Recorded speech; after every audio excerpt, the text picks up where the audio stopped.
Hello friends, welcome to my YouTube channel Kartik exam home.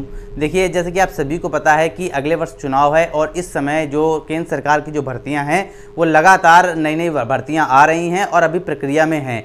तो कौन कौन सी मैं 3 भर्तियों के अपडेट लेके आया हूं, आप समझ लीजिए इन तीनों भर्तियों के बारे में।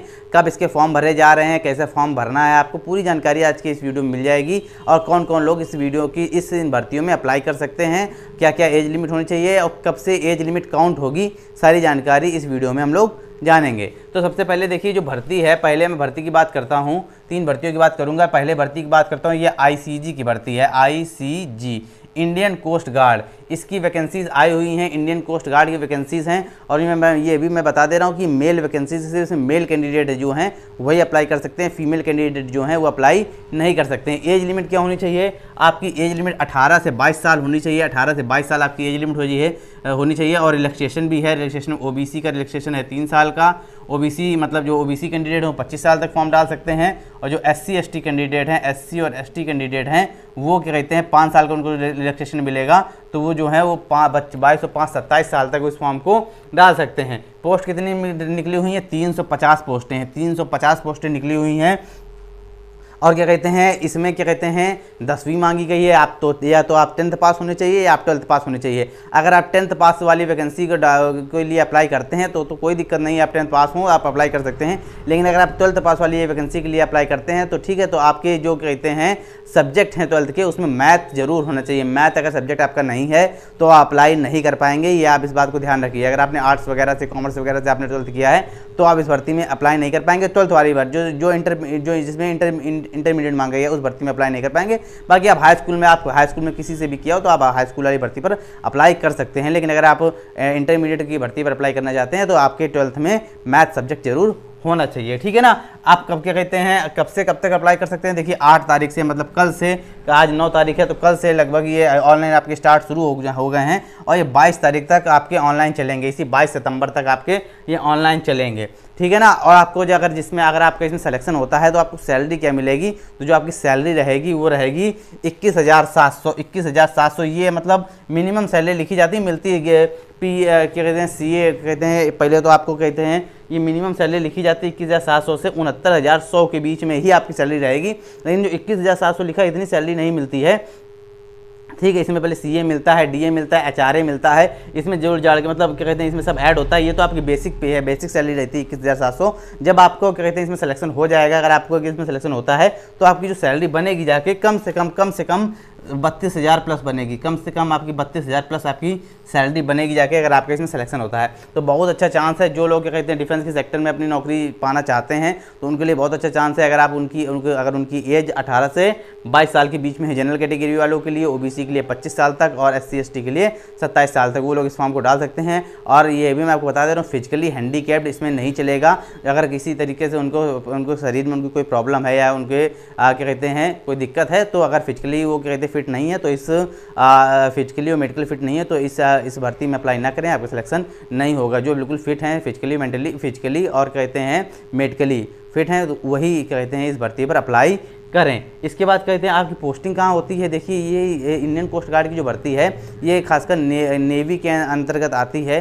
तो इसमें जो हमारा कोस्टल एरिया है, हमारे देश का कोस्टल एरिया है, मतलब जो समुद्री किनारा है, वहीं पर आपकी पोस्टिंग होगी। उन्हीं क्या कहते हैं उन्हीं समुद्री किनारों पर ही आपकी पोस्टिंग होगी, वहीं पर आपकी ड्यूटी लगाई जाएगी अगर आपके इसमें सिलेक्शन होता है। तो ये थी इस भर्ती की पूरी अपडेट। इंडियन कोस्ट गार्ड मैं यहाँ साफ साफ लिख दे रहा हूँ, इंडियन कोस्ट गार्ड, ठीक है ना। अब क्या कहते हैं दूसरी भर्ती के बारे में चलते हैं। देखिए, दूसरी भर्ती के बारे में आप सभी को पता होगा, जो लोग तैयारी कर रहे हैं उनको पता होगा, ये दिल्ली पुलिस की भर्ती है, दिल्ली पुलिस।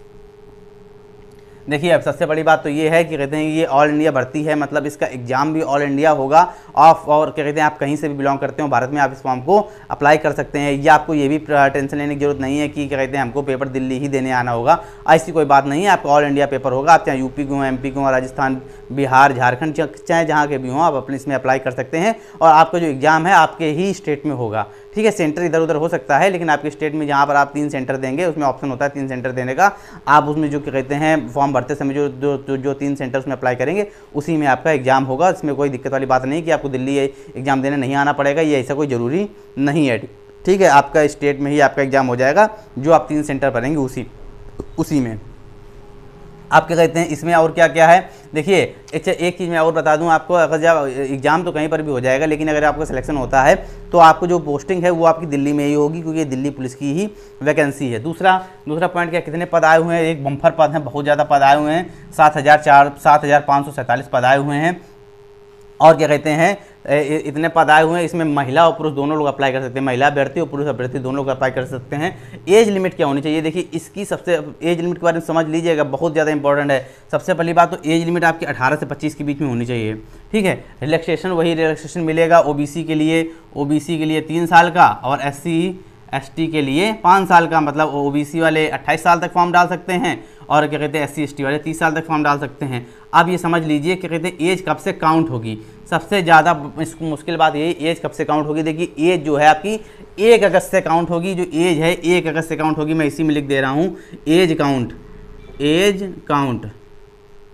1 अगस्त से आपकी एज काउंट होगी। 1 अगस्त 2023 से आपकी जो है वो एज काउंट होगी। 1 अगस्त 2023 के क्या कहते हैं 1 अगस्त 2023 के पहले आप 18 साल से कम नहीं होने चाहिए और 1 अगस्त 2023 के बाद आप 25 साल के ऊपर नहीं होने चाहिए अगर आप जनरल कैटेगरी से बिलोंग करते हैं। ओबीसी कैटेगरी के हैं तो कहते हैं 1 अगस्त 2023 के बाद आप 28 साल से ज़्यादा नहीं होने चाहिए, और SC/ST कैटेगरी से हैं तो 1 अगस्त 2023 के बाद कहते हैं आप 30 वर्ष से ज़्यादा नहीं होने चाहिए। आपको सारी बात समझ में आ गई होगी, ये सबसे ज़्यादा इंपॉर्टेंट पॉइंट रहता है, इसी में लोग कन्फ्यूज रहते हैं जिनकी एज लगभग खत्म होने वाली है या उनकी खत्म हो चुकी है, इसमें उनको कन्फ्यूजन रहती है कि मैं फॉर्म डाल पाऊँगा कि नहीं डाल पाऊँगा। अभी मेरी एज 25 होने वाली है, 25 हो गई है, तो समझ लीजिए आपकी एज 1 अगस्त 2023 से काउंट होगी। यहाँ से आप जो गणना कर लीजिए, अगर आपकी 25 साल से ज़्यादा है तो आप नहीं डाल पाएंगे अगर जनरल कैटेगरी में है, अगर आपके 25 साल से कम है तो आप डाल सकते हैं। सिंपल सी बात आपको समझ में आ गई होगी। फीस कितनी है अप्लाई करने के लिए, 100 रुपये आपकी फ़ीस चलेगी। जनरल, EWS, OBC के लिए 100 रुपये है और SC/ST और महिलाओं के लिए 1 रुपये फ़ीस नहीं है, 0 रुपये है। अप्लाई डेट आपको पता ही है, 1 तारीख से फॉर्म शुरू हो गए थे 1 सितंबर से, और 30 सितंबर तक आपके फॉर्म चलेंगे। सिंपल सी बात है। और क्या कहते हैं क्या मांगा गया है इसमें, 12th पास मांगा गया है। आपने 12th पास कर रखा हो, चाहे किसी भी स्ट्रीम से पास कर रखा हो, चाहे कॉमर्स से हो, चाहे साइंस से हो, चाहे आर्ट्स से हो, आपको सिर्फ 12th पास चाहिए। आपने 12th पास आपका होना चाहिए। अगर आपका 12th पास नहीं है तो आपको इस फॉर्म पर अप्लाई नहीं कर सकते हैं। इसके बाद आपकी वही बेसिक सैलरी कितनी बनती है जाके, बेसिक सैलरी आपकी वही 21,700 से 69,100 के बीच में बनती है जाके, मतलब TA DA HRA मिला के अगर आपको मिलेगी सैलरी तो वही 35 के आसपास के ऊपर मिलेगी जाके, ठीक है। 35 के ऊपर ही मिलेगी, कम नहीं मिलने वाली। मतलब अगर आप स्टार्ट करते हैं तो 35 के प्लस आपको सैलरी मिलेगी, ठीक है। अब नई भर्ती बात करते हैं। देखिए इस भर्ती के बारे में जो मैं आपको भर्ती बताने जा रहा हूँ, इस भर्ती की चर्चा बहुत समय से हो रही थी, लगभग 3 महीनों से इसकी चर्चा हो रही, लगभग जून महीने से, और मैं 2 वीडियोस की ऑलरेडी बना भी चुका हूँ, लेकिन फिर भी आप समझ लीजिए क्योंकि इसी महीने में ये भर्ती आने वाली है। यह भर्ती है आर्मी मेस की, आर्मी मेस, MES का मतलब होता है मिलिट्री इंजीनियरिंग सर्विस। इसकी भर्ती आने वाली है। कितने पद आने वाले हैं इसके, 41,822 पद आने वाले हैं।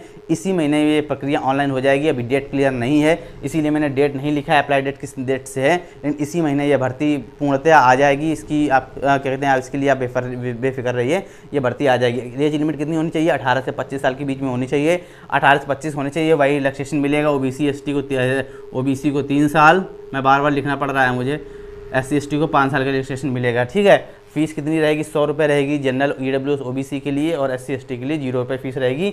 और क्या कहते हैं क्वालिफिकेशन आपका क्या होना चाहिए। देखिए इसमें कई चीज़ें मांगी गई हैं, मतलब एक तरीके से इसमें मतलब मिलिट्री इंजीनियरिंग सर्विस का मतलब ये नहीं है कि मतलब किसी एक लेवल की भर्ती हो, इसमें कई अलग अलग पोस्टें हैं, ठीक है। हाई स्कूल लेवल से भी है, इंटर लेवल से भी है, ITI लेवल से भी है, डिप्लोमा, पॉलिटेक्निक, जो भी आपने कर रखा हो, आपको हर सेक्टर में आपको क्या कहते हैं आपको मौका मिल जाएगा आके फॉर्म भरने का। तो आपको हाँ उसकी क्या कहते हैं अकाउंटेंट की भी है, क्लर्क की भी है, तो आपको टाइपिंग वगैरह भी आती है, तो उसके टाइपिंग के लिए अलग पोस्टें निकली हैं, क्लर्क के लिए। तो मतलब इसमें बहुत सी पोस्टें हैं, आपने जो भी कर रखा होगा सब काम आएगा। क्या कहते हैं हाई स्कूल से भी भर्ती आएगी, इंटर से भी भर्ती है, ग्रेजुएशन से भी है, डिप्लोमा से भी है, और आप क्या कहते हैं CCC से भी है, मतलब आपको टाइपिंग वगैरह भी आनी चाहिए, उससे भी सबसे रिलेटेड भर्तियाँ हैं इसमें। तो आपके लिए बहुत अच्छा मौका है मिलिट्री इंजीनियरिंग सर्विस के लिए भर्ती को।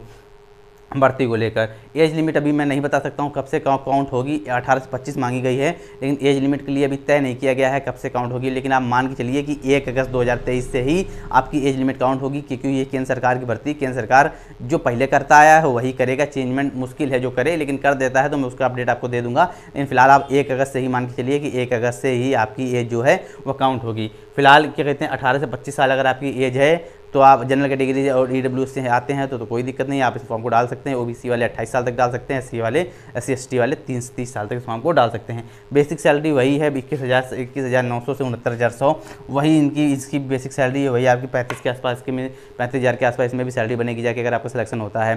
ठीक है, तो ये थी पूरी जानकारी इन 3 भर्तियों को लेकर, 3 भर्तियों के अपडेट को लेकर सारी जानकारी मैंने आपको दे दी है। फिर भी अगर कोई कन्फ्यूजन हो तो कमेंट में पूछ लीजिएगा, मैं कमेंट में ही उसका आंसर दे दूंगा। अगर आपको जो आपके सवाल जेन्युइन होगा, जरूर लगेगा कि मुझे आपके सवाल का जवाब वीडियो बना के देना चाहिए, तो मैं उसके लिए अलग से वीडियो बना दूंगा। कोई भी नई अपडेट आती है इस भर्ती को लेकर, इस भर्ती से संबंधित कोई भी नई अपडेट आती है या अन्य किसी भर्तियों को लेकर नई अपडेट आती है तो मैं तुरंत आपके लिए उसके लिए वीडियो बना दूंगा। फिलहाल आज की वीडियो में इतना ही था। अगर वीडियो आपको पसंद आई हो तो वीडियो को लाइक करिएगा, चैनल को सब्सक्राइब नहीं किया है तो सब्सक्राइब भी प्लीज़ कर लीजिएगा।